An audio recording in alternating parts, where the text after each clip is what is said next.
Tuhan, kita mau menyembah Tuhan, kita mau menaikkan sukacita kepada Tuhan, kita memberikan tepuk tangan yang terbaik kepada Tuhan. Kita mau angkat satu lagu pujian, katakan menabur haleluya.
Tawarikh 7 ayat 14 berkata,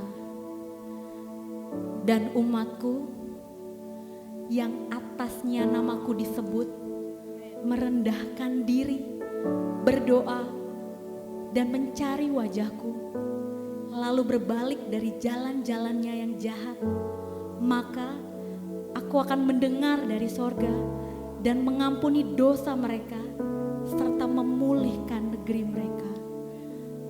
Hari ini kita mau merendahkan diri di hadapan Tuhan. Kita mau mencari wajah Tuhan.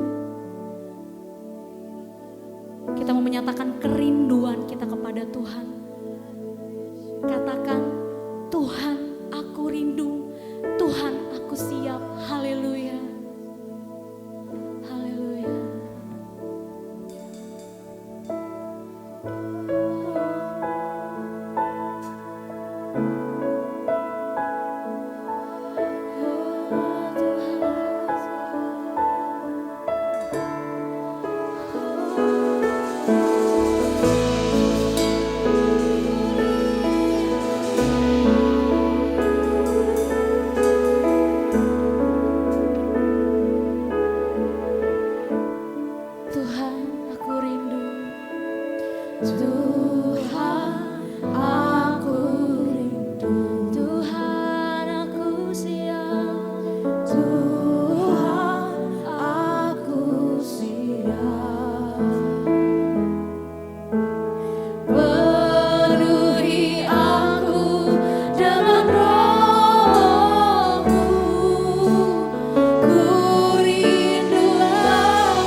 berusaha untuk menghalangi kita supaya kita takut, supaya kita putus asa, supaya kita mundur.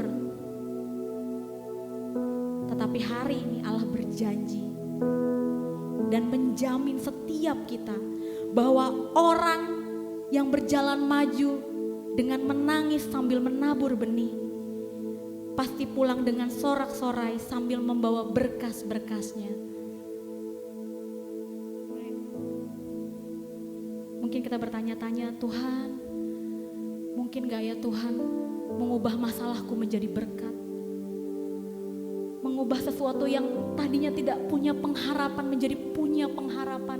Menjadi sesuatu yang tampaknya suram menjadi masa depan yang cerah.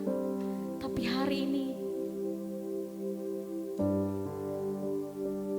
Tuhan menguatkan setiap kita. Katakan dalam diri kita masing-masing, tak usah kami takut, tak usah kami cemas Tuhan, tak usah kami susah, karena Roh Kudus menghibur setiap kami. Haleluya.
Tuhan, Engkau yang telah lahir untuk kami, Engkau yang telah mati untuk kami, Engkau yang telah bangkit untuk kami, dan Engkau sekarang yang duduk di tahta kemuliaan-Mu di sorga.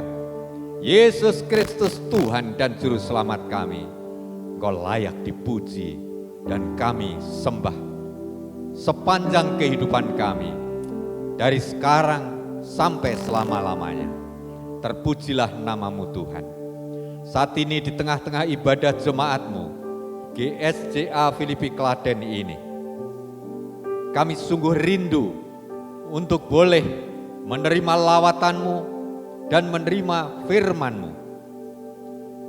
Engkau telah memilih, mengutus hamba-Mu menjadi pelayan Injil-Mu. Hamba-Mu yang penuh keterbatasan manusiawi ini, kiranya Engkau urapi dengan urapan Roh Kudus Tuhan.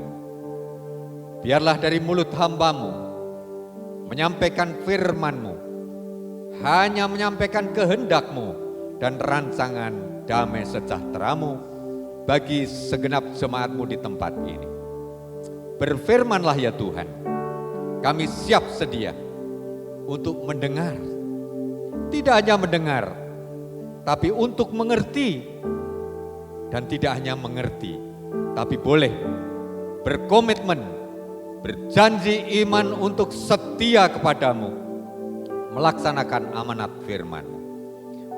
Oleh karena itu Tuhan, biarlah Roh Kudus membuka hati, jiwa, dan roh kami untuk boleh tunduk, membuka diri kami untuk menerima firman-Mu. Dan sungguh dengan hikmat Roh Kudus-Mu, kami Engkau buat mengerti akan kehendak-Mu dan rancangan damai sejahtera-Mu itu. Berfirmanlah Tuhan, sekarang kami semua siap untuk mendengar firman. Di dalam nama Tuhan Yesus Kristus, firman yang telah menjadi manusia, kami naikkan doa syukur, permohonan dan harapan kami. Yang siap terima firman Tuhan katakan bersama, amin. Silahkan duduk saudaraku. Shalom semuanya. Ada sukacita? Nah, kita sudah menerima berkat Tuhan luar biasa. Puji-pujian yang telah dilantunkan dengan iringan musik yang luar biasa, kita merasakan hadirat Tuhan. Amin. Dan saat ini sebagai hamba Tuhan yang Tuhan panggil untuk melayankan firman Tuhan atas amanat dari Ibu Gembala GSCA Filipi, Ibu Pendeta Sarah Antoni, saya akan melayani pelayanan firman Tuhan ini. Jadi khotbah saya ini sesungguhnya merupakan rancangan khotbah Ibu Pendeta, Ibu Gembala, dan saya menyampaikannya, dan itu adalah firman Tuhan.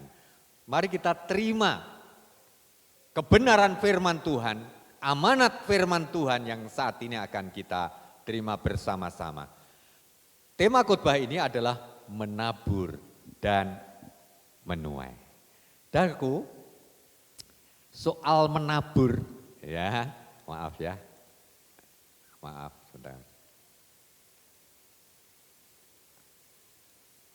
Iya, saudaraku, ketika saudara terima amanat untuk menabur, ya, pemahaman saudara tentang amanat menabur ini, saudara disuruh apa, saudara? Ya, apakah benar sinyalemen saya bahwa selama ini banyak orang percaya kalau disuruh menabur, apalagi dikaitkan dengan amanat hukum tabur tuai, yang ada di benak kita adalah memberikan persembahan, benar? Ya, memberikan persembahan uang, memberikan persembahan harta benda, ya, karena persembahan di gereja baik persembahan minggu, apalagi persembahan istimewa perpuluhan biasanya wujudnya uang. Kalau di pendeta antik ini, ya, dengan penampilan seperti makhluk ruang angkasa ini, ya, nanti saya akan cerita kenapa saya pakai pakaian ini, ya. Persembahannya di sana, di jemaat saya di pedesaan, saya melayani dulu di Gayambrit sana, ya, desa Gayamprit, lalu pindah ke Pundong itu, desa pelosok ya, daerah gempa dulu Ibu Gembala bersama jemaat GSJ Filipi melawat ke sana tahun 2006, 2007 setelah gempa. Di sana kalau persembahan itu tidak hanya uang saudaraku, tapi kalau habis panen beras ya beras, habis panen ketela ya ketela gitu ya. Saya terkesan ketika seorang warga jemaat saya berkunjung pulang-pulang, Pak niki klok bedol ke telo gitu ya, klok bedol ke pohong dicabutkan ubi kayu ya. Persembahan bisa begitu ya. Tapi ada juga yang persembahan, wah ini bukan dari gereja saya sendiri saudaraku ya. 3 tahun yang lalu sebelum pandemi ada seorang warga jemaat gereja Kalam Kudus Jogja itu ketemu saya di rumah makan. Pak Pendeta sudah lama loh tak cari-cari. Kenapa ibu, ini seorang ibu nih, seorang pengusaha perempuan ya. Pak tak kasih persembahan ya, apa Bu? Mobil. Wah, puji Tuhan ya, mobil ya. Itu loh mobilku yang dulu tak kunjung Pakin di Klaten dulu di Gayamprit itu. Saya ingat itu. Ibu itu dulu nyetir ya ke Gayamprit dulu pakai mobil Mercy, saudara. Mercedes Benz. Wah, persembahan. Dia ingin mewujudkan, mengungkapkan kasihnya kepada seorang hamba Tuhan dengan mempersembahkan mobil, ya walaupun mobil tua ya, karena pendetanya sudah tua, jadi kalau dikasih mobil sport ya, expander gitu nggak cocok ya. Saya ini cocoknya mobil-mobil tua, yang saya naiki itu mobil VW itu ya di depan, dikasih Tuhan juga mobil tua. Nah, menabur seringkali ya dibatasi, saya mengatakan itu di bonsai, ya. Bonsai itu kan bisa dari pohon beringin, benih beringin, kalau dibiarkan dia akan besar. Daunnya lebat ya, ya. Tapi kita bonsai. Jadi amanat menabur sering kita bonsai. Jadi amanat persembahan hanya persembahan uang, mingguan, perpuluhan ataupun persembahan khusus ya, istimewa. Jadi saya berharap dengan pemahaman saat ini kita punya pemahaman yang luas, mendalam. Ya, apa yang dikehendaki Tuhan dari amanat untuk menabur dan menuai dengan hukum tabur tuainya itu. Maaf, saya agak ini grogi ya, ketungguan.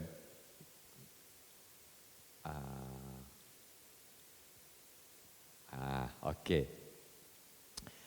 Nah, kita akan mempelajari, mendalami dulu tentang hukum tabur tuai.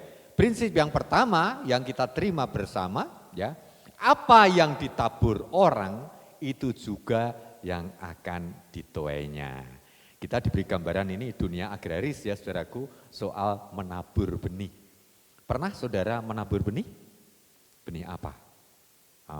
Bapak-bapak jangan bicara dulu ya. Ya menabur benihnya beda ya Bu ya. Ya petani kok ini ya.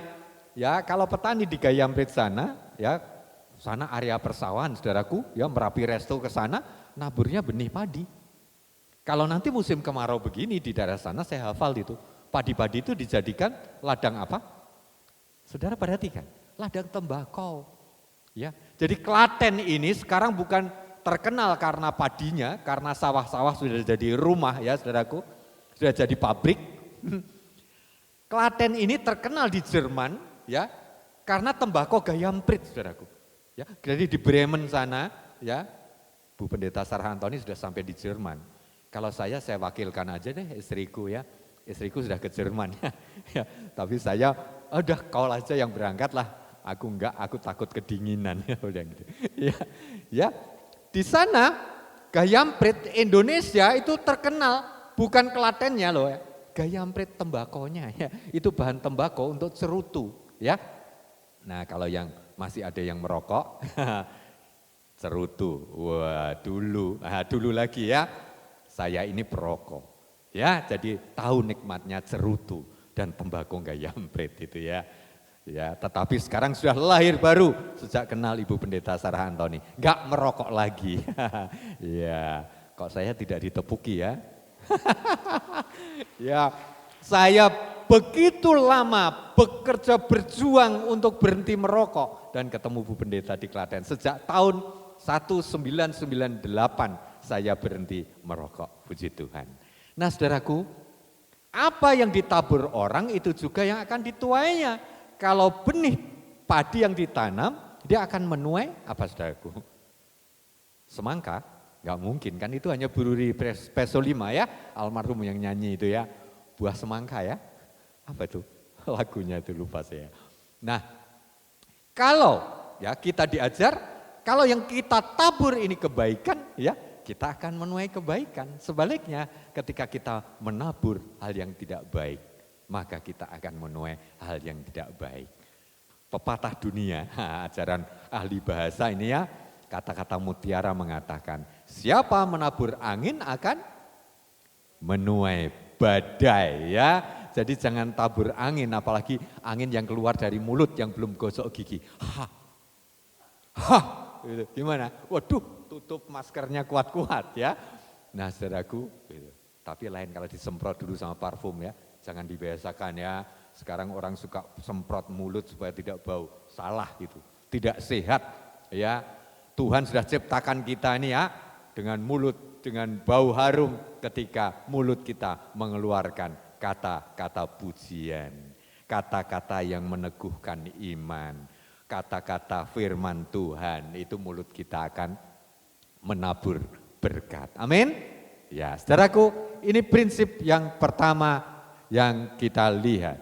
Selanjutnya saudaraku, ada hal yang perlu kita catat, bahwa ajaran hukum tabur tuai ini ada nilai-nilai universal di sana dan ada nilai-nilai ilahi. Seperti juga mata uang ya. Tuhan Yesus pernah menggunakan perumpamaan ini ya. Apa yang perlu dibayar kepada kaisar dan apa yang perlu diberikan kepada Tuhan, seperti dua sisi mata uang. Keping mata uang itu kan satu sisi ada gambar, misalnya gambar apa saudaraku? Sudah lupa ya pasti, mata uang kelinting itu kan tidak pernah ada di kotak persembahan kita ya. Iya Ibu Gembala ya, di sini pasti lembaran yang ungu ya, paling tidak yang biru gitu ya. Kalau di jemaat pedesaan, kelinting koin itu masih ada ya, 500 ya, 1000 itu ada masih ya, kadang-kadang ya 100 rupiah masih katutan gitu ya. Nah saudaraku, inilah hukum tabur tuai itu punya sisi ya, nilai-nilai universal, tapi sekaligus di sisi yang lain punya nilai-nilai ilahi. Mari kita melihat bersama pemahaman ini. Hukum menabur menuai yang pertama bersifat universal. Artinya apa saudaraku? Berlaku atas segala yang hidup. Semua manusia, orang benar maupun orang jahat. Ya, kita belajar dari kitab Kejadian bagaimana Tuhan itu menciptakan segala sesuatu ini saudaraku, sudah diatur di sana dan itu bersifat universal ya saudaraku ya. Ya. Kejadian pasal 8 ayat 22.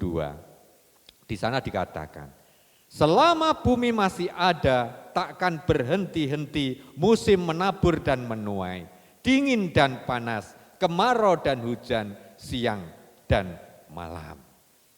Saudara tadi bangun jam berapa saudaraku? Ya, puji Tuhan yang bangun sebelum dibangunkan suara toa masjid.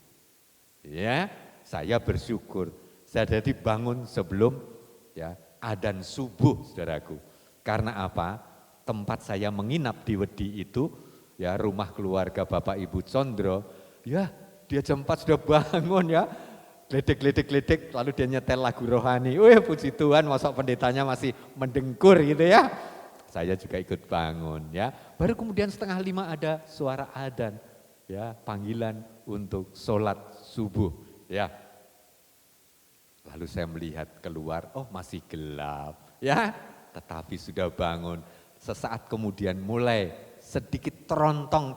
Apa saudaraku? Terontong itu enggak ada sih bahasa Indonesianya ya. Mulai bang wetan itu apalagi itu bahasa Jawa, kemerahan itu loh ya, ya sunrise, wah di sana mulai ya, tapi puji Tuhan. Saya berangkat dari Wedi, nyetir ya, masih gelap, baru di tengah jalan mulai ya, terang mulai muncul. Saudaraku, ada malam, ada pagi, ada siang, ada senja dan malam lagi. Siapa yang mengatur? Ya. Dan itu kan berlaku umum di dunia ini. Sesuai dengan amanat kitab Kejadian, Tuhan memberlakukan itu. Sesuatu yang universal.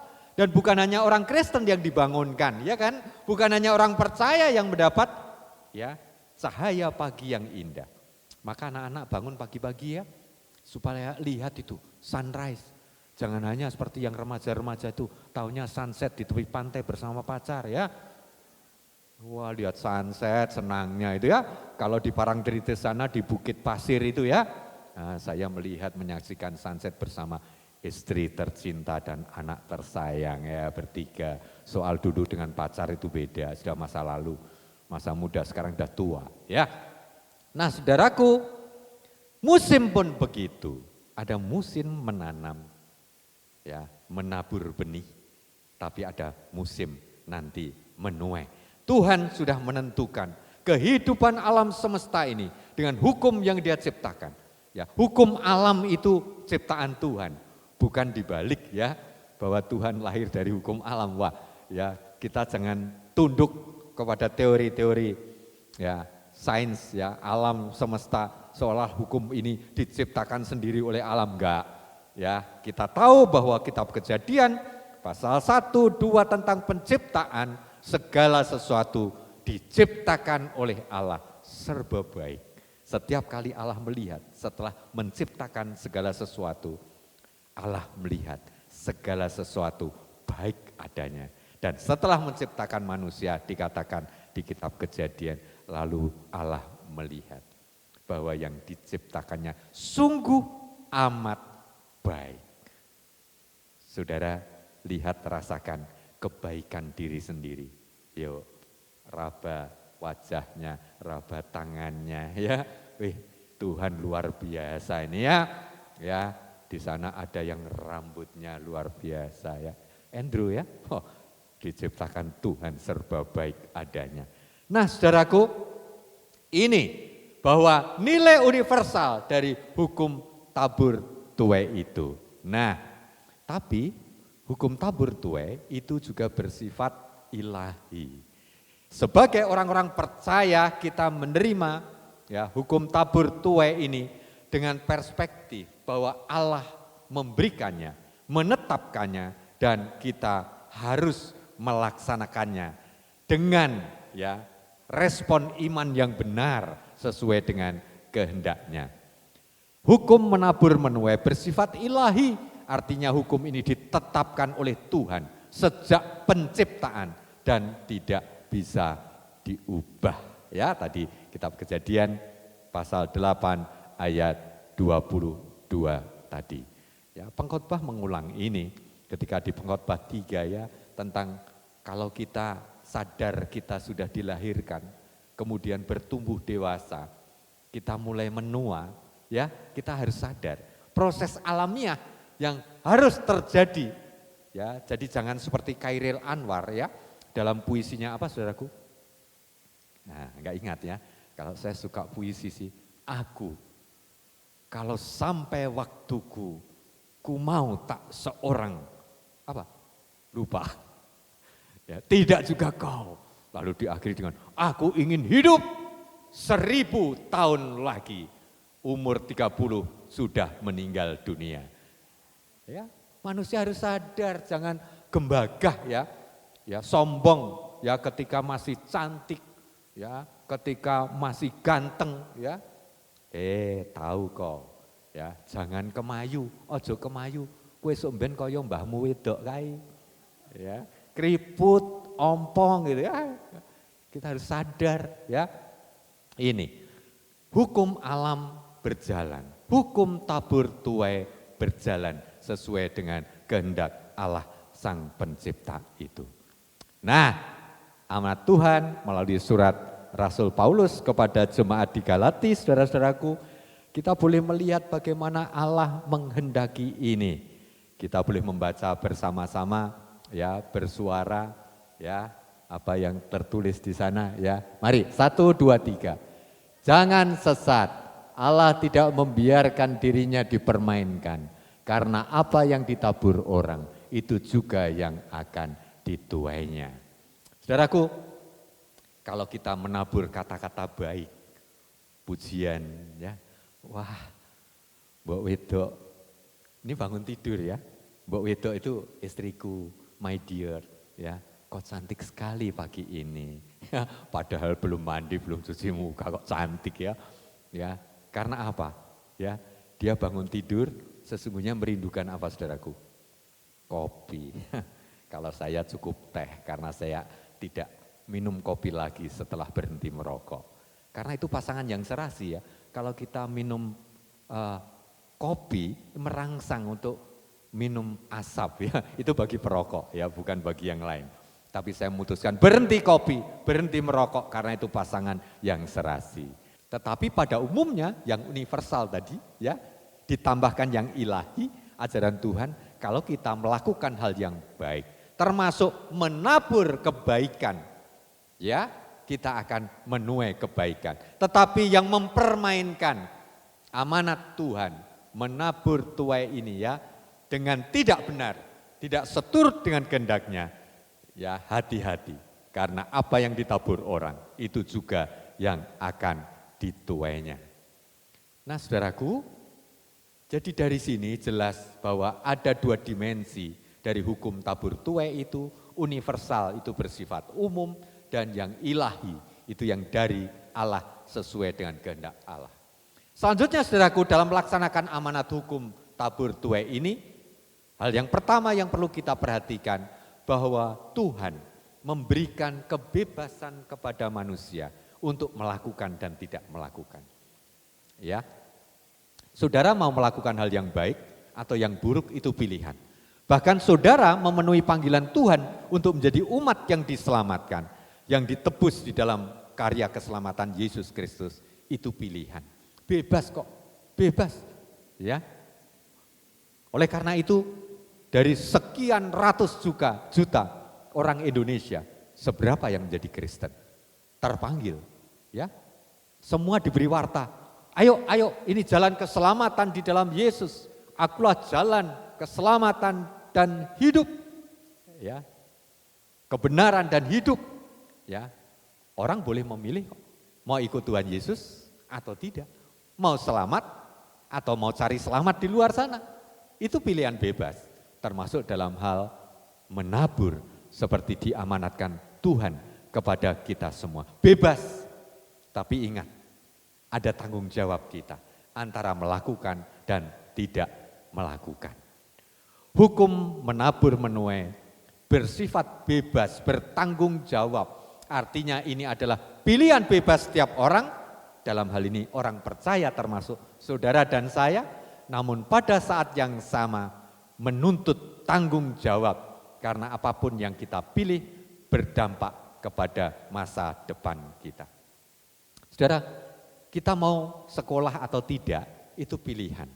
Tetapi ketika saudara pilih sekolah ya, atau pilih menikah, itu risikonya ya berbeda. Hasilnya berbeda. Kalau lulus SMA, Anda mengambil keputusan, nggak usah kuliah, menikah. Saudara dapat apa saudaraku? Ijazah. Ya, ijazah. Kalau kuliah dapat ijazah saudaraku. Ya, tapi beruntunglah yang kuliah ya, ilmunya tambah. Enggak gampang dibohongin sama suami atau istri ya. Artinya kita bisa melayani lebih, bisa melakukan lebih. Ya, mungkin saudara bisa meniti karir lebih baik. Orang sekarang tidak puas dengan S1. Ya, pengen S2. Sudah S2 masih S3. Saya heran istriku itu. Ya, udah lulus. Dulu kan sebelum menikah janjinya bapaknya bilang, saya lamar boleh, biar kuliah dulu, lulus S1. Lulus S1 dia pengen kuliah S2, aduh nunggu lagi. Udah nunggu 5 tahun masih nunggu lagi. Lulus S2 masih pengen kuliah lagi, S3 dia kuliah di Nara Jepang itu. kota di mana Shinzo Abe ditembak itu. Ya saudaraku, tapi apa? Buahnya dia menempati posisi strategis di kampus ternama di Jogja, ya. Dia sekarang menjadi kepala pusat ya studi bioteknologi. Wah, ini berkat Tuhan ini. Ya, Tuhan izinkan dia meniti karir yang baik karena mau kuliah dan lagi karena doa suaminya yang pendeta gitu ya. Saudaraku, Tuhan itu mencintai hambanya sekaligus pasangan hidupnya, keluarganya. Jadi saya bilang sama istriku, jangan sombong kau jadi dokter, apalagi mungkin kelak promosi jadi profesor. Ingat, itu karena doa suamimu juga gitu ya. Dan doa jemaat ya, puji Tuhan. Ya, saudaraku, sekali lagi itu pilihan bebas. Ya, termasuk kita mau belajar firman Tuhan, belajar Alkitab, mau membaca setiap hari, pagi, sore, renungan harian saat teduh, atau kita mau dengar saja setiap hari Minggu, ataupun tidak pernah buka Alkitab. Pilihan, Tuhan gak maksa. Tapi ketika saudara mau membaca kitab suci, mau terima firman Tuhan, berkatnya Anda terima berkat makanan rohani, makanan surgawi dari Allah. Karena manusia hidup bukan hanya dari roti saja, tapi juga nasi dan tiwul. Benar? Ya tahu. Kalau diterjemahkan secara plesetan ala Jogja begitu. Tapi artinya Tuhan Yesus mengajar kita, ya nikmati makanan surgawi, ya firman Tuhan setiap hari, ya setiap waktu, dan kita akan dikenyangkan secara rohani oleh firman Tuhan. Sekali lagi itu pilihan, ya. Di dalam kehidupan Kristen kita tidak pernah dipaksa-paksa sehari harus berdoa berapa kali, ya harus puasa sekian hari, puasanya buka sekian, sahur jam sekian, enggak ada aturan.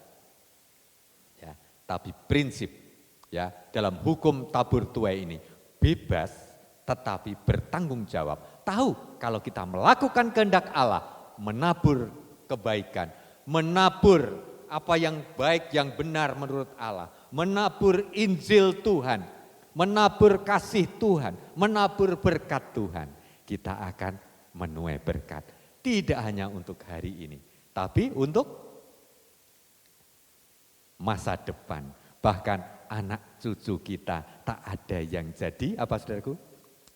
Peminta-minta. Ingat lagu lama itu ya, anak cucu kita tak akan menjadi peminta-minta. Nah saudaraku, ya surat Rasul Paulus yang lain, Galatia pasal 6 ayat 8. Ya, dikatakan di sana, mari bersama kita baca ya saudaraku, 3, 4. Sebab barang siapa menabur dalam dagingnya, ia akan menuai kebinasaan dari dagingnya. Tetapi barang siapa menabur dalam roh, ia akan menuai hidup yang kekal dari roh itu. Saudara, coba raba sebentar daging saudara. Mau bagian yang mana, tapi bagian yang sopan-sopan saja ya. Yuk, raba daging saudara. Jangan sungkan-sungkan, gemuk gak apa-apa. Itu simbol kemakmuran itu. Ya, kalau yang kurus itu simbol apa? Bukan kemiskinan, ya, tetapi ketekunan dalam pelayanan. Ya. Jadi hamba Tuhan yang ada di sini, yang kurus ini karena rajin pelayanan. Nah saudaraku, apapun keadaan kita masih tetap punya daging. Walaupun kita sudah diangkat menjadi anak-anaknya dalam karya penebusan Yesus Kristus, kita masih punya daging saudaraku. Dan daging kita dipakai oleh iblis ketika 3 murid Yesus menemani dia di Taman Getsemani dan berdoa sebelum dia ditangkap dan disalibkan. Yesus berkata bagaimana ketika melihat mereka tertidur. Coba 3 murid, 3 rasul Tuhan Yesus diajak berdoa sebentar saja sudah tertidur saudaraku. Jadi kalau ya ada warga jemaat, pendeta sedang khotbah, terkantuk-kantuk dan tidur, semoga tidak ada di gereja ini ya. Ya, apalagi yang khotbah dari gereja Jawa, khotbahnya lembut, mendayu-dayu, tidur. Jadi di gereja saya itu ada namanya Mbah Yoso. Ya. Ibu itu selalu tidur dan mendengur. Gitu. Tapi setelah kita teliti, dia memang punya penyakit, saudaraku, yang membuat dia ngantuk, tidur. Ya, saya tahunya, ya, setelah cucunya itu jadi istriku. Ya, jadi cucu Mbah Yoso itu jadi istriku, saudaraku. Mbahnya itu selalu tidur kalau khotbah ya, apalagi yang khotbah itu calon cucunya itu. Nah, saudaraku, di sini jika kita hidup di dalam daging, mengikuti nafsu-nafsu duniawi, nafsu-nafsu kedagingan kita akan menabur dalam daging, yaitu kebinasaan. Ya, kalau kita mengikuti nafsu dunia, kita hidup ya, mengumbar keinginan-keinginan duniawi kita. Ya, kita bisa mendaftar itu ya. Rasul Paulus mendaftar ya hidup lama kita. Ciri-cirinya apa dan hidup baru ciri-cirinya apa. Hidup lama dikuasai oleh daging, ya. Hidup baru dikuasai oleh roh. Hidup lama diwarnai dengan amarah, dendam, ya, hawa nafsu, ya, perzinahan, ya, pertikaian. Sementara hidup baru, ya, buahnya adalah buah roh. Ya, kita tahu Galati pasal 5 ayat 22 dikatakan buah roh adalah apa saja di situ? Kasih, sukacita, damai sejahtera, kemurahan, kelemah lembutan, dan akhirnya penguasaan diri, saudaraku. Ini adalah pilihan bebas. Saudara, hidup saudara dari daging untuk daging dan akhirnya menuai daging, yaitu kebinasaan karena daging kita akan hancur, ya, dimakan usia, dimakan ngengat, dan akhirnya menyatu dengan tanah bumi ini, atau hidup kita, hidup dalam pimpinan roh, melaksanakan hukum tabur tuai ini, dengan bebas tapi bertanggung jawab, mengikuti kehendak Allah yang memberikan hukum ini, dan akhirnya kita akan menuai hidup yang kekal oleh Roh Kudus itu. Puji Tuhan, saya bersaksi di sini, bukan karena di depan Ibu Gembala Jemaat.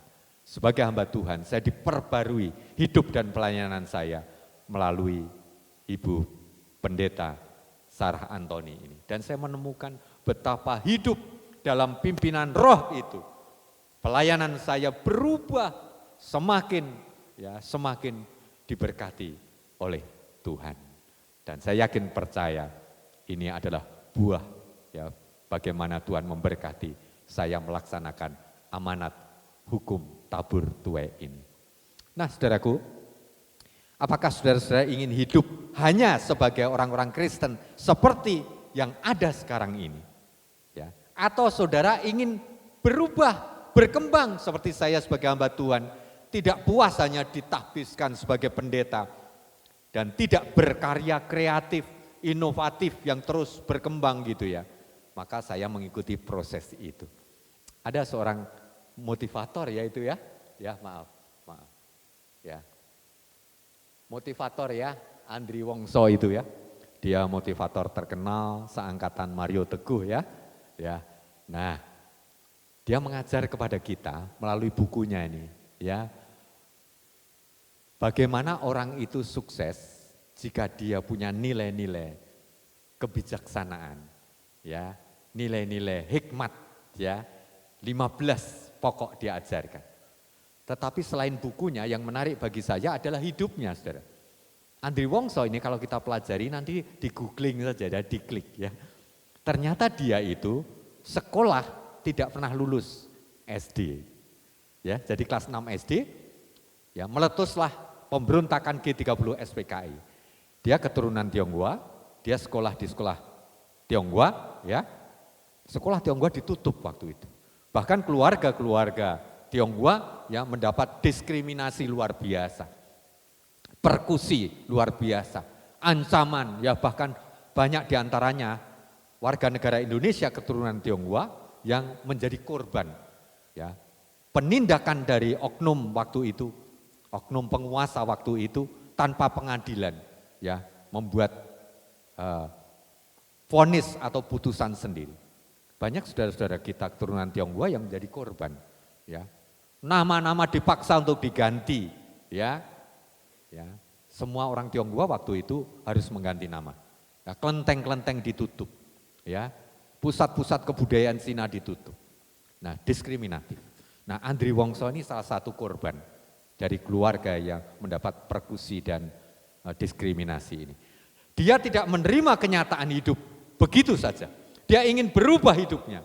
Maka lepas dari sekolah SD yang tidak selesai, dia membantu orang tuanya jualan kue, saudaraku. Nah, habis itu dia merantau ke Jakarta setelah lewat remaja, ya. Dia bekerja serabutan apa adanya. Akhirnya karena ketekunan dia main kungfu, saudaraku, ya, karate atau kungfu, akhirnya dia ditawari main film, saudaraku. Jadi apa itu? Figuran berkelahi, ya. Kalau di ketoprak itu namanya bolo dupaan. Bolo itu teman, dupa itu ditendangi gitu ya. Jadi perannya itu berkelahi gitu ya saudaraku ya. Ya, jadi beda dengan Chen Lung ya. Kalau Chen Lung itu pintar kungfu tapi dia jadi bintang. Kalau Andri Wongso ini tidak ya, cuma pemain-pemain ya tadi ya figuran aja. Tapi dia bisa jadi pemain film di Taiwan ya. Zaman itu era keemasan film-film Cina ya. Film kungfu ya, di samping film-film drama Cina itu ya yang saya sangat senang itu, percintaan antara manusia dengan hantu ya. Macam-macam waktu itu ya. Ya, saya senang nonton film. Nah, saudaraku, Andri Wongso ini akhirnya merubah hidupnya. Dari seorang yang tidak lulus SD menjadi penjual kue, lalu bekerja serabutan, akhirnya jadi pemain film walaupun dalam tingkat rendahan. Dia sudah merasa hidupku telah berubah dengan apa? Komitmen dan perjuangan hidup. Ya, akhirnya dari situlah dia bisa merumuskan ya ajaran tentang hidup sukses ini. Ya, dan akhirnya dia jadi motivator yang terkenal. Sekali datang ya amplopnya jauh lebih besar dari amplop seorang pengkhotbah yang hebat sekalipun. Iya. Nah, saudaraku, ini Andri Wongso. Nah, kiranya menginspirasi kita. Kita puas enggak hidup kita sebagai orang percaya, sebagai warga gereja hanya seperti sekarang ini? Menabur, sudah menabur? Sudah. Puas dengan taburan yang sekarang kita lakukan? Nah, tentu kita berharap ada peningkatan, ada proses ya, di mana kita maju terus semakin sempurna seperti yang dikehendaki oleh Tuhan. Kiranya mata kita tertuju kepada Yesus sebagai saudara sulung kita. Amin. Kita harus menuju ke sana loh. Ya. Saya itu paling tidak sudah berusaha mengikuti saudara sulungku berambut gondrong. Maka aku juga berambut gondrong. Ya, alasan ya. Ya, tapi benar, saya mengidolakan Yesus sejak remaja, jadi saya berambut gondrong sejak dulu dan saya sudah dengan rambutku kupersembahkan. Kurang lebih 20 lah opera, drama, ya drama TV sebagai figur Yesus. Terakhir di TVRI Jogja, saya disalib di Bukit Pasir itu ya saudaraku. Nah, tapi hanya film Paskah saudaraku. Nah, kita harus berubah seperti yang dikehendaki Allah. Dapat menabur lebih, tidak hanya puas dengan apa yang ada sekarang ini. Nah, saudaraku, kita menabur itu ya memang ada risikonya, ada konsekuensinya. Ya, ketika kita mempersembahkan hidup kita, waktu kita, tenaga kita, keahlian kita, tapi juga uang kita dan harta kita, ada konsekuensinya, kita tahu. Sederhana saja, ketika kita ingin mempersembahkan uang kita, ya, untuk persembahan di gereja, ya, kita tahu kok, jika aku memberikan seluruh isi dompetku, maka yang terjadi, habislah uangku. Anda bisa tertawa karena buku tabungan dan deposito saudara masih banyak. Saya pernah ketika hadir di sebuah KKR di GPDI Temanggung di bekas gedung bioskop itu, hati saya betul-betul ya digerakkan oleh Tuhan untuk menabur dan mempersembahkan apa yang saya miliki. Maka saya tuang seisi dompet saya, habis tuntas. Padahal isinya yang enggak lebih dari 100.000, maklumlah waktu itu mahasiswa. Ya, mahasiswa. Tapi pulang itu, saya pulang ke rumah kakakku. Aku nanti pulang ke Jogja naik apa ya? Gak ada uang, jalan kaki. Ya. Ada harga yang harus dibayar. Tapi saya yakin saja persembahkan itu. Ya. Apa yang terjadi? Kakak iparku ketika aku pamit, tok iki lho, tinggu naik bis, kalau tinggu jajan neng dalan. Wah, puji Tuhan, saya lihat lebih dari 100.000. Puji Tuhan, haleluya. Ada harga yang harus dibayar ketika saudara mempersembahkan. Apa yang ingin Anda persembahkan? Ya, Roma pasal 12 ya, ayat 1 mengatakan, karena itu saudara-saudara, demi kemurahan Allah, aku menasihatkan kamu supaya kamu mempersembahkan tubuhmu sebagai persembahan yang hidup, yang kudus dan yang berkenan kepada Allah. Itu adalah ibadahmu yang sejati. Jadi kalau persembahan itu di sini Rasul Paulus menyebut tubuh. Maksudnya bukan hanya badan ya, tapi totalitas hidup kita. Apa yang kau miliki, kekuatan apa, kemampuan apa, persembahkan kepada Tuhan untuk memenuhi amanat menabur ini. Ya, di sanalah kita membayar ya dengan segala konsekuensinya. Ya, kalau saudara bertanya mungkin kepada Ibu Pendeta Sarah Antoni ya tentang kisah hidupnya kok bisa jadi pendeta. Saya dengar dulu di Pemda ya Bu, ya pegawai Pemda loh beliau ini ya, di Humas ya Bu ya. Nah, ya di Pemda Ambon ya tentu punya posisi beliau. Kalau ditekuni mungkin sekarang sudah jadi wali kota Ambon mungkin. Ya, mungkin loh ya, apalagi beliau punya talenta ya, bakat menyanyi yang luar biasa, kewibawaan, pesona yang luar biasa ya. Tapi Tuhan ya, beliau sudah memutuskan menjadi penabur Injil, pekabar Injil, jadi pendeta akhirnya luar biasa berkat Tuhan. Tidak cukup ya kehormatan seorang wali kota, tidak cukup popularitas seorang penyanyi, tapi sekarang jadi pendeta yang diberkati luar biasa bersama jemaatnya GSCA Filipi Klaten. Tepuk tangan dong. Ya, ini luar biasa saudaraku. Ya, jadi setiap orang yang menabur akan menuai. Warga jemaat GSCA Filipi bagaimana? Apakah saudara akan meneladan ibu gembala yang telah mempersembahkan hidupnya untuk pelayanan Injil ini, untuk pengabdian kepada Yesus Kristus? Mari kita bersama persembahkan dengan cucuran air mata mungkin, dengan pengorbanan yang ya, luar biasa mungkin, ya. Tapi itulah yang harus kita bayar. Belajar dari para pejuang saudaraku.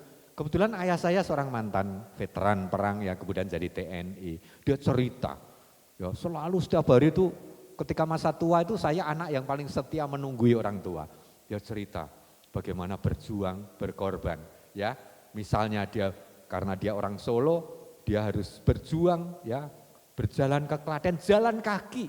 Ya, sekarang coba siapa yang mau jalan kaki dari Klaten ke Solo? Pejuang ini jalan kaki, tidak makan, tidak minum, tidak bawa bekal, nggak punya uang, ya. Bahkan mempertaruhkan nyawa untuk sebuah kemerdekaan. Ya, itu contoh loh ya, bagaimana membayar, ya, menabung itu konsekuensi. Firman Tuhan Mazmur 126 mengajar kita. Orang-orang yang menabur dengan mencucurkan air mata akan menuai dengan bersorak-sorai. Orang yang berjalan maju dengan menangis sambil menabur benih, pasti pulang dengan sorak-sorai sambil membawa berkas-berkasnya. Memberikan gambaran agraris, dunia agraria ya, kepada kita bahwa orang menabur itu tidak mudah. Kita melihat mencermati petani yang menanam padi, dari mengolah tanah, ya sekarang lumayan ada traktor, dulu mencangkul atau dengan apa itu? Bajak ya, dengan bajak. Lalu setelah itu dirajinkan, diperhalus, ditanami satu persatu ya, pakai tangan satu-satu ya. Susah. Habis itu sudah tumbuh, memupuk, setelah memupuk, membersihkan dari gulma, dari tanaman-tanaman pengganggu, nanti sudah mulai berbuah, ada hama tanaman, wereng misalnya, atau mungkin setelah bulir-bulirnya muncul, burung, apa itu? Pipit, emprit ya, memangsa, luar biasa. Ya, di Sumba ya, saya melihat bagaimana petani diancam dengan jutaan belalang saudaraku. Seperti gambaran ya di perjanjian lama, bagaimana tulah Tuhan itu. Burung belalang jutaan saudaraku. Ya, kita lihat, belalang. Kalau di Wonosari itu dipanen, dijual kepada wisatawan, belalang goreng. Udah mencicipi ya? Ya. Kalau saya alergi itu makan belalang ya. Nah, saudaraku, membayar mahal untuk bisa panen, saudaraku. Saatnya kita belajar bagaimana menabur kasih, menabur perbuatan baik, menabur pelayanan, menabur Injil kepada sesama, menabur kebaikan hidup sesuai dengan ajaran Tuhan dengan pengorbanan. Jika saudara menolong tetangga dengan pengorbanan. Seorang hamba Tuhan dari Solo yang punya mobil, ketika COVID ya merajalela, orang-orang enggak berani mengantar pasien ke rumah sakit, padahal harus diantar. Hamba Tuhan ini berkomitmen menolong pasien COVID, dia angkut itu dengan mobilnya. Apa yang terjadi? Bisa ditebak ya. Walaupun dia sudah pakai masker, ya, akhirnya dia kena COVID juga. Ya, saya ikut teladan. Kalau ada hamba Tuhan, ada warga jemaat di Jogja yang sakit COVID, ya, apalagi mahasiswa yang jadi bidang pelayanan saya, mahasiswa di kos kan kalau kena COVID susah, cari makan susah. Saya ya memenuhi panggilan untuk melaksanakan, menabur. Saya bawakan makanan, saya minta Ibu Gembala, Bu Gembala, satelit 1 keluarkan dong bantuan untuk mahasiswaku yang kelaparan, ya, belikan makanan, 1 paket bahan-bahan makanan, saya bawa, saya antar sama Rani anakku itu, ya, ke tempat kosnya. Ya saya sudah atur, kau nanti jangan dekat-dekat aku ya, gitu, lewat telepon ya. Ya tapi kan harus menyerahkan, ya akhirnya serahkan. Apa yang terjadi? Bulan Maret saya kena Omikron. Ya, hati-hati kalau saat ini saya masih membawa virus corona Omikron, ya, turunan terbaru. Ya. Tapi yakin jika kita komitmen menabur ya dengan betul-betul bertanggung jawab sesuai amanat Tuhan, akhirnya Tuhan berkati. Saya sembuh. Ya, saya tidak menderita begitu luar biasa. Walaupun keluarga saya satu persatu bergantian, ya, istri, ya, anak akhirnya ikut kena Omikron, ya, tapi semuanya diterima dengan ikhlas dan syukur. Yakin percaya, apa yang difirmankan melalui pemazmur ini akan dinyatakan bahwa orang-orang yang menabur dengan mencucurkan air mata nanti akan bersorak-sorai. Amin, saudaraku. Amin ya. Nah, saudaraku, jadi kita sudah menemukan prinsip universal dan ilahi ini. Kita sudah mengetahui kita harus melakukan dengan bebas dan bertanggung jawab. Ya. Dan satu kemudian yang perlu kita perhatikan, semuanya itu butuh waktu. Ada proses yang harus dijalani. Enggak cukup 1-2 hari. Kadang orang memintakan, Tuhan, aku punya permohonan khusus. Saya mau doa puasa ya selama 1 minggu dan saya mau persembahkan ya berkat yang saya terima kepada Tuhan. Setelah seminggu doa puasa, seminggu memberikan persembahan ya di akhir doa puasa itu mungkin ya lalu berharap Tuhan segera menjawab permohonannya. Misalnya saja minta apa yang muda-muda? Minta jodoh ya. Berdoa minta jodoh dijalani dengan doa puasa seminggu, ya, ditambah dengan ujub persembahan, ya, berharap Tuhan langsung hadirkan jodohku. Wah, begitu gampangnya. Tuhan bukan ahli sulap. Juga misalnya kita mungkin, ya, dalam kesulitan keuangan, jatuh tempo kreditku akan segera tiba dan itu nilainya jutaan. Sementara uangku hanya ada ratusan ribu. Aku persembahkan di gereja dengan doa khusus, ya, dalam nama Yesus, ya, nanti disediakan Tuhan untuk membayar uang kredit tepat pada waktunya. Wah, kadang kan ada kesaksian begitu, ya. Puji Tuhan kalau memang seperti yang disaksikan seperti itu, ya, bahwa doa langsung dijawab. Puji Tuhan. Bisa enggak Tuhan melakukan seperti itu? Bisa, tak ada yang mustahil. Tetapi kita juga harus tekun ketika waktu Tuhan belum tiba. Ya, kita butuh waktu proses menunggu waktu Tuhan dinyatakan. Proses kesembuhan dari sakit. Seringkali kita berdoa karena yakinnya iman kita, pokoknya kita doa, ya, tanpa berobat pasti sembuh dalam nama Yesus. Nah, Tuhan mengajar kepada kita untuk menabur sampai menuai, butuh waktu, proses harus dijalani. Ada waktu menabur, ada waktu menuai.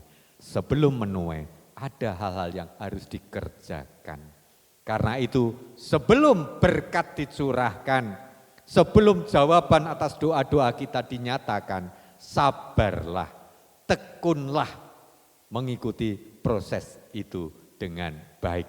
Tetap yakin percaya, tetap di dalam keyakinan iman, dan berpengharapan di dalam Tuhan Yesus.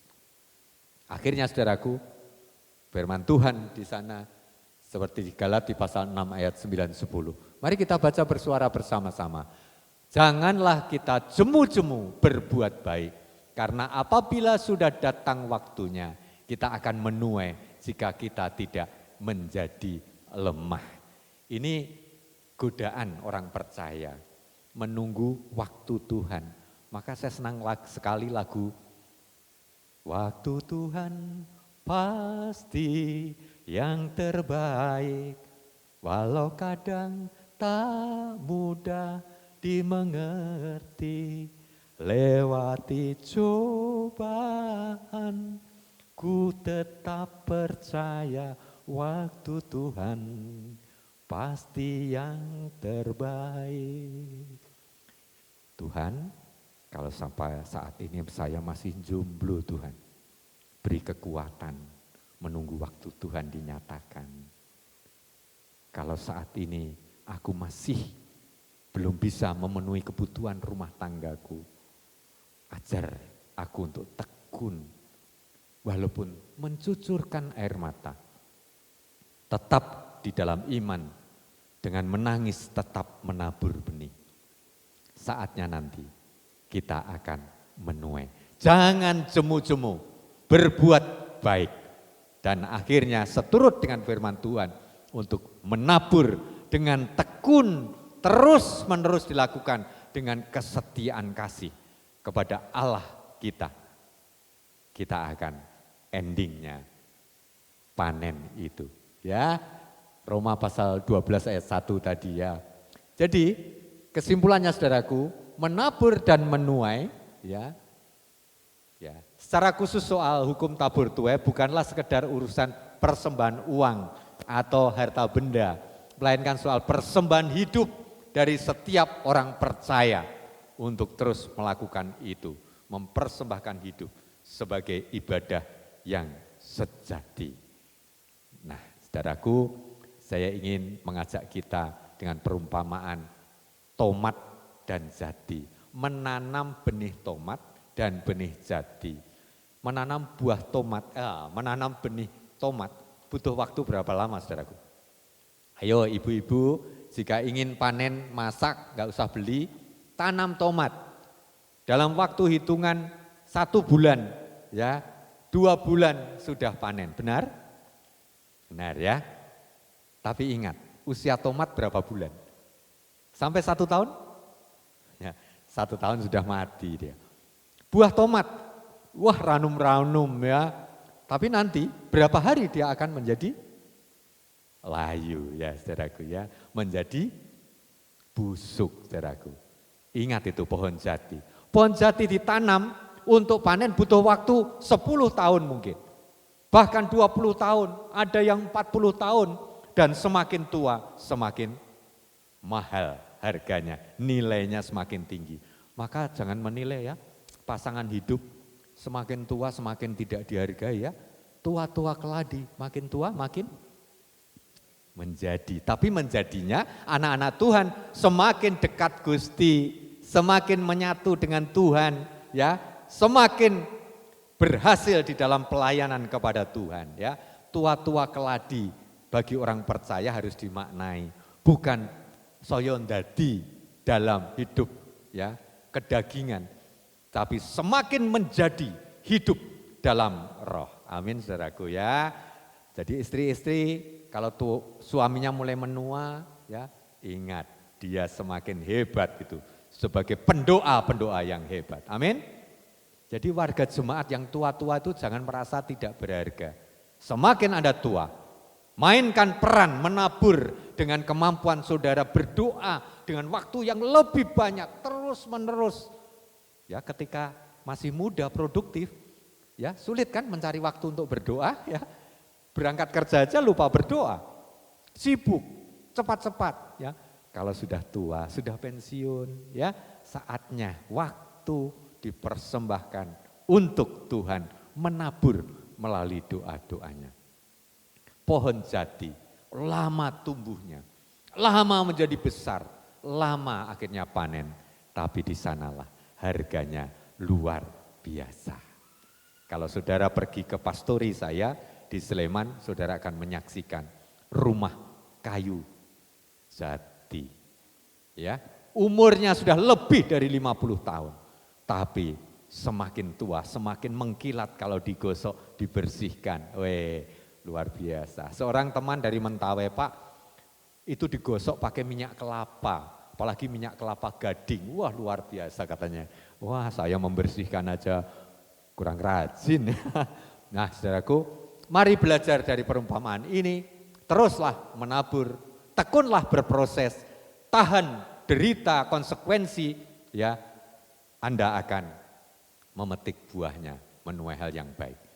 Saya ada contoh, belum lama saya pelayanan di Sumba, saudaraku, melawat, ya ini terutama karena keluhan para pendeta wanita di sana, mengatakan bahwa gadis-gadis Sumba itu terancam, ini satu fenomena, ya, pemakaian budaya, adat istiadat, yaitu kawin tangkap. Jadi kalau di Sumba budayanya, kalau saudara pengen kawin, menikah ya, menikah dengan anak gadis, saudara diizinkan oleh adat dengan cara menangkap.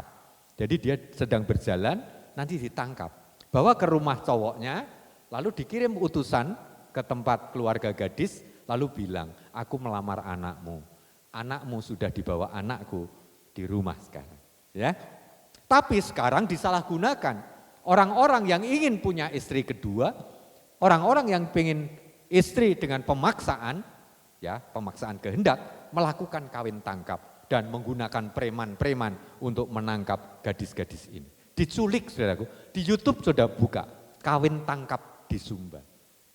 Akhirnya para pendeta perempuan ini yang tergabung dengan Perwati, Persekutuan Perempuan Teologi ya. Kebetulan ada teman-teman pendeta perempuan yang saya kenal, mbok tolong dilawat Sumba, beri penghiburan, penguatan, dan juga pelatihan untuk melindungi anak-anak gadis ya dari budaya kawin tangkap ini. Dan kita sudah melawat. Saya melawat baik dari Sumba Timur, Tengah, Barat, lalu Barat Daya. Di situ ada foto itu saudaraku ya. Nah, ini saya foto dengan jemaat GKS WIH. Ini remaja-remaja yang terancam kawin paksa ini, kawin tangkap kalau tidak dilindungi. Ya, nah saudaraku, mari kita terpanggil meresponi ini. Kalau GSCA, ya Ibu Gembala, ya terpanggil untuk pelayanan di Sumba. Mari bersama kita ke sana. Mereka sangat merindukan pelayanan kita, lawatan kita. Tidak jauh-jauh, kita juga bisa melawat ke Klaten, ke Wedi, Di sana daerah bekas gempa tahun 2006.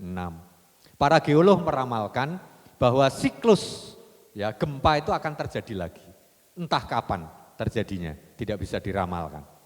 Tapi para geolog sepakat bahwa itu akan terjadi karena patahan lempeng bumi itu ya satu saat akan bergeser dan gempa akan terjadi lagi.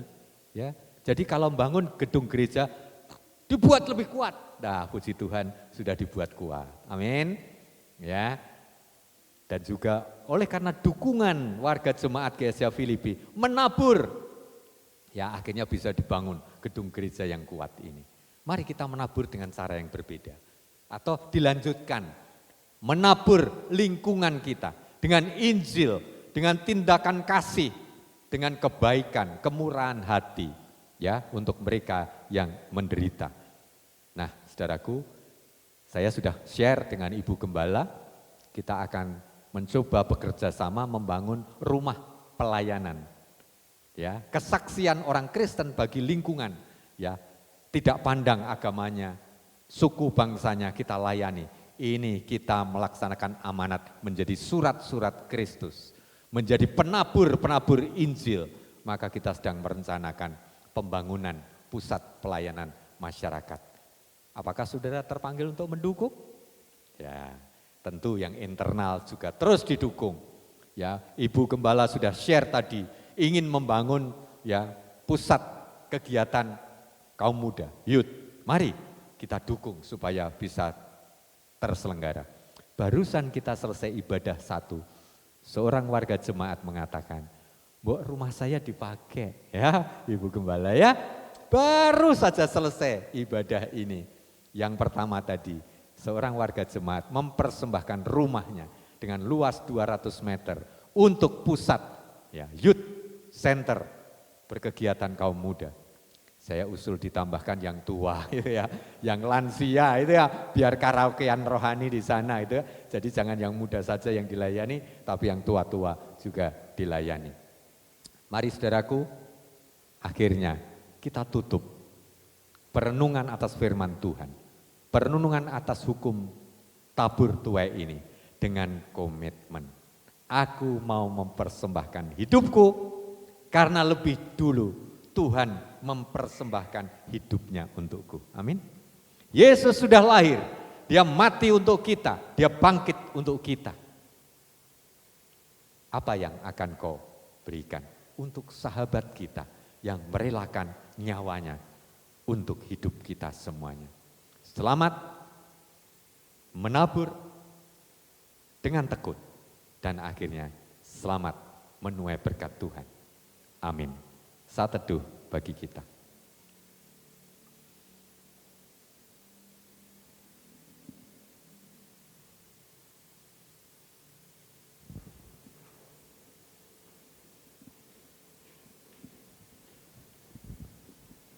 Mari kita berdoa. Ya Tuhan, telah hamba-Mu sampaikan firman-Mu, amanat hukum tabur tuai. Kami mengucap syukur bahwa kami telah menerima taburan Injil-Mu, taburan benih-benih kasih-Mu. Bahkan Tuhan, kami telah menerima curahan kasih di dalam karya penebusan dan penyelamatan Tuhan Yesus. Kami mengucap syukur bahwa kami telah menerima amanat untuk menabur, mempersembahkan hidup kami secara utuh, sesuai dengan amanat-Mu. Mampukan kami Tuhan untuk melaksanakan pesan firman-Mu, mewujud nyatakan di dalam kehidupan kami, mempersembahkan hidup kami.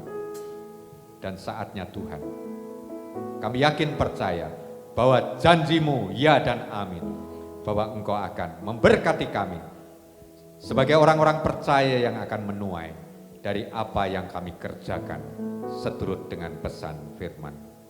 Di dalam nama Tuhan Yesus, Sang Teladan, anak manusia yang telah menjadi penabur benih Injil keselamatan itu bagi kami semua.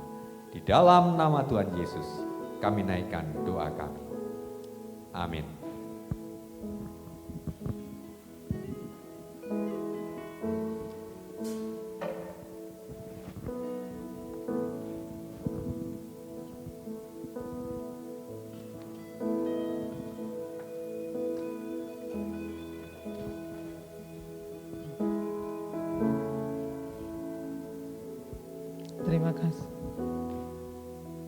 Terima kasih kepada Bapak Pendeta Indrianto Sawaldi yang telah melayani jemaat Tuhan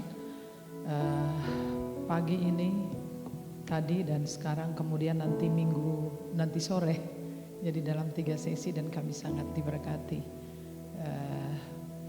Sampaikan salam jemaat kepada ibu dan putrinya. Kami adalah sahabat yang sangat luar biasa baik, karena waktu beliau pindah ke Jogja tidak henti-hentinya mencari kami. Luar biasa ya.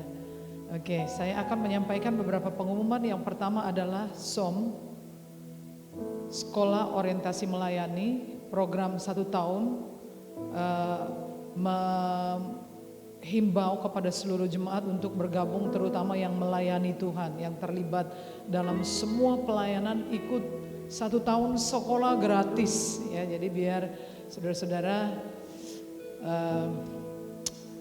supaya kita mengenal Tuhan. Sampai hari ini saya menyadari bahwa hal terpenting dalam hidup saya itu adalah berusaha mengenal Tuhan. Firman Tuhan mengatakan jangan orang bijak bermegah karena kebijaksanaan, jangan orang kaya bermegah karena kekayaan. Tapi kalau ada orang yang mau bermegah, baiklah ia bermegah karena ia mengenal Tuhan. Mengenal Tuhan itu indah. Mengenal Tuhan itu membuat kita tidak gampang putus asa dan menyerah. Jadi daftarkan diri saudara untuk SOM 1 tahun. Ya, oke.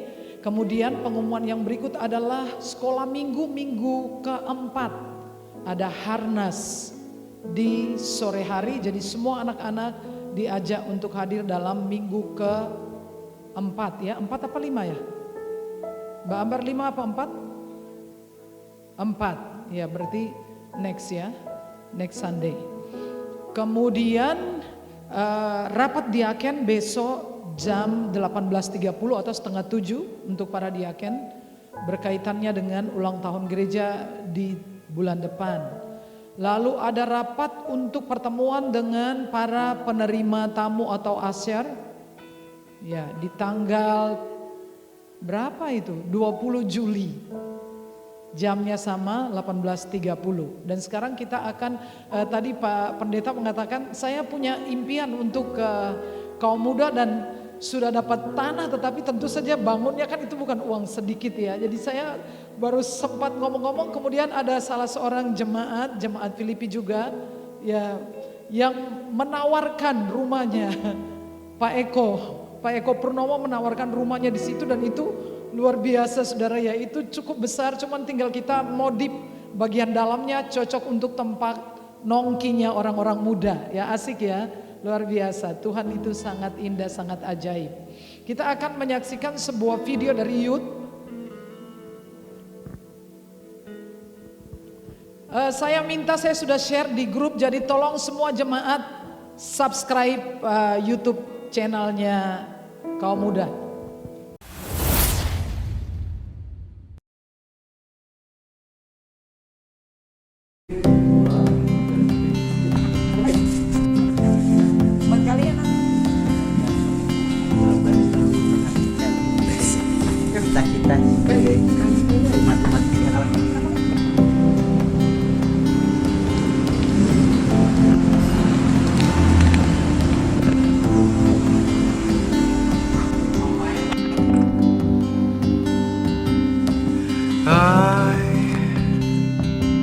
I've searched many years on end. There was none that my soul could depend. My soul cries out for your presence in here. This very hour, for your presence.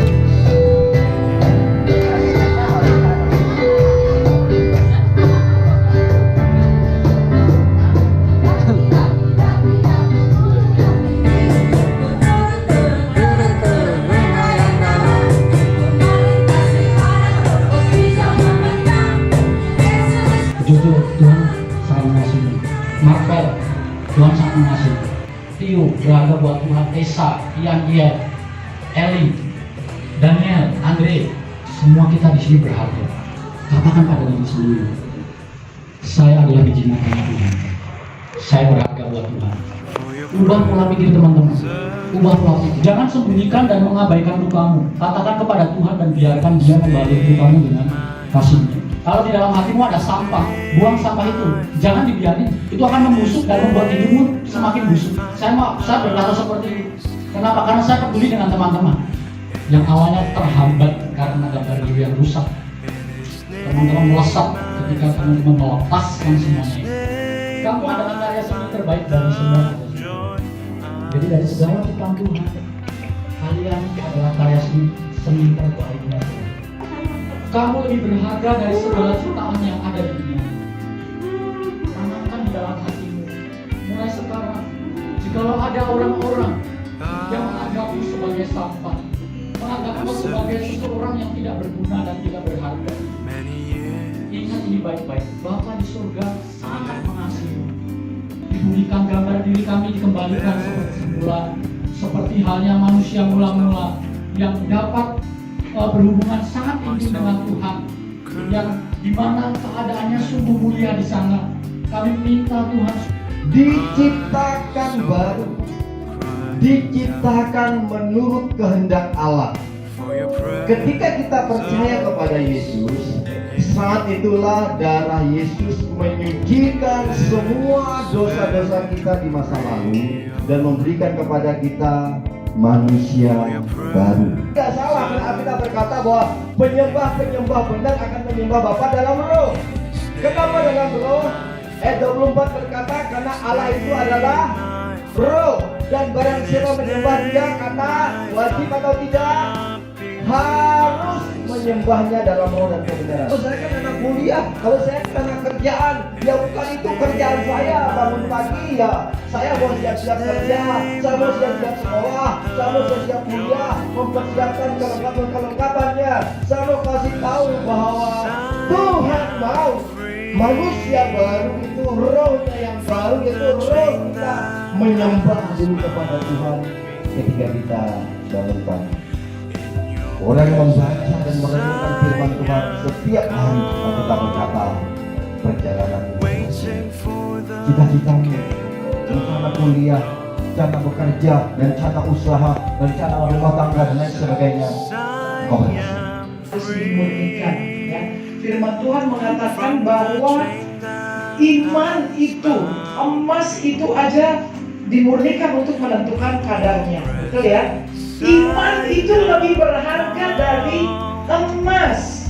Jadi sebagaimana emas dimurnikan untuk menemukan kualitas keaslian kemurniannya, maka iman lebih-lebih itu harus dimurnikan untuk menunjukkan kemurnian iman orang percaya.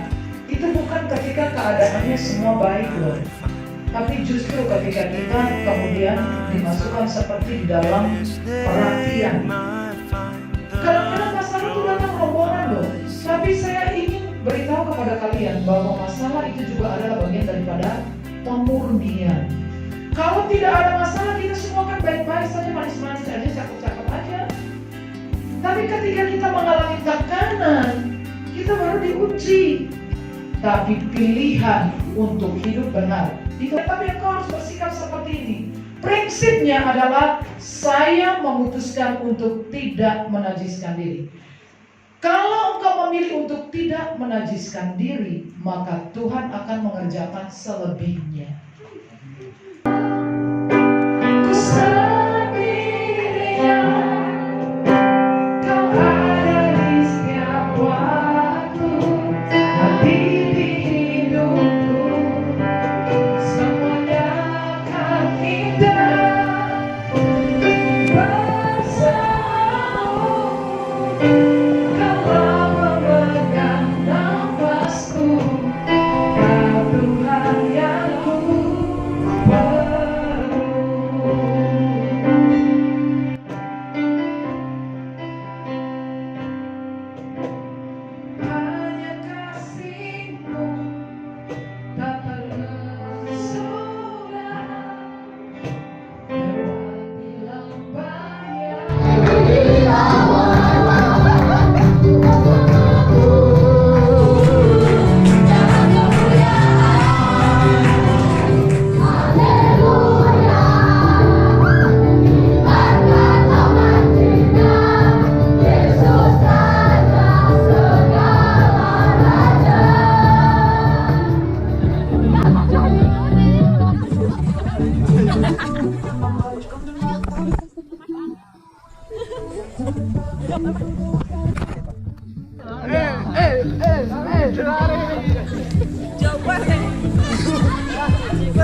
Kebiuran ki.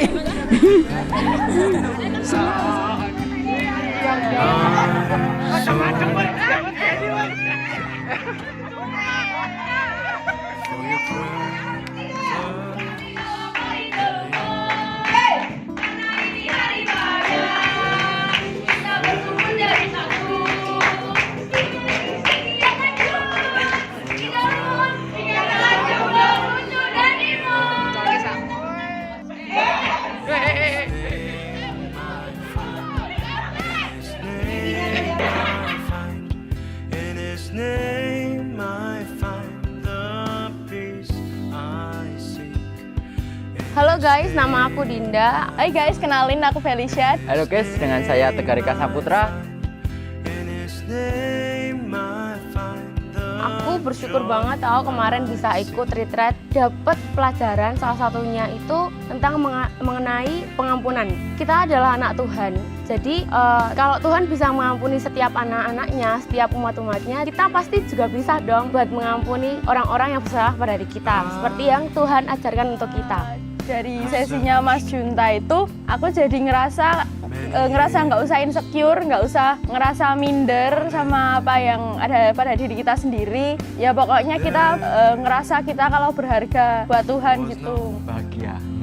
Bahagia karena bertemu dengan teman-teman lah. Lama udah nggak ketemu setelah 2 tahun COVID itu. Jadi jarang ketemu, jadi orang introvert. Terus ya pokoknya jarang main lah. Nah di sana mulai terbentuk suasana berteman lagi, bersahabat, berkumpul. Jadi hangat lah, romantis gitu. Dinda seneng banget karena ternyata banyak juga ya anak-anak muda yang tertarik buat ikut retreat kemarin. Terus juga di sana tuh seru banget tau kegiatannya, kayak sesi-sesi, terus juga ada game, ada ice breaking juga. Kita bisa ngobrol satu sama lain buat berinteraksi, buat mengenal satu sama lain. Aku bisa berelasi ulang sama teman-teman youth yang awalnya udah kenal, cuma terus sekarang jauh, terus akhirnya deket lagi gitu. Ya mendapat banyak teman yang semula saya nggak tahu, jadi saya tahu gitu. Jadi buat teman-teman yang belum punya komunitas youth, Gabung deh sama komunitas kita, Filipi Youth Generation. Setiap hari Sabtu di Gereja GSCA Filipi Klaten, jam 6 malam sampai jam 7:30. Ayo ikut, besok kalau ada lagi ikut ya.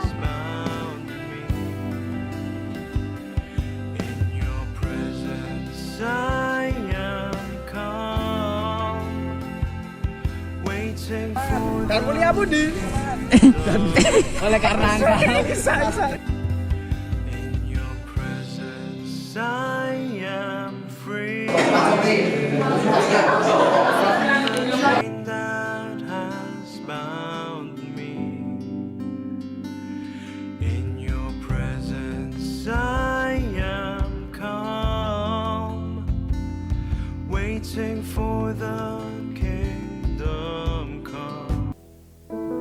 Mari kita berdoa. Bapa, semua yang kami beri berasal dari Tuhan. Kami memberikan persembahan-persembahan kami, persepuluhan, apa yang kami investasikan kepadamu, kami terima dari Tuhan. Kami tidak pernah kekurangan satu apapun yang baik. Terima kasih Bapa, di dalam nama Yesus kami berdoa. Amin. Ku bersyukur padamu Tuhan.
Segala puji syukur kunaikan kepadamu Tuhan, Bapa yang sangat baik, teramat baik bagi kami. Terima kasih untuk firman-Mu, berikan kami anugerah-Mu agar kami bisa melakukannya dalam kehidupan kami. Bapa, kami mengucap syukur untuk jam ibadah kali ini. Dan sebentar apabila kami hendak meninggalkan tempat ini, kiranya Tuhan lindungi kami di dalam perjalanan kami. Sampai besok minggu kami bisa beribadah kembali. Di dalam nama-Mu Tuhan kami berdoa dan mengucapkan syukur. Amin. Jemaat Tuhan, pulanglah dengan selamat dan terimalah berkat Tuhan. Tuhan memberkati engkau dan melindungi engkau. Tuhan menyinari engkau dengan wajah-Nya dan memberi engkau kasih karunia. Tuhan menghadapkan wajah-Nya kepadamu dan memberi engkau damai sejahtera. Semua yang diberkati berkata amin.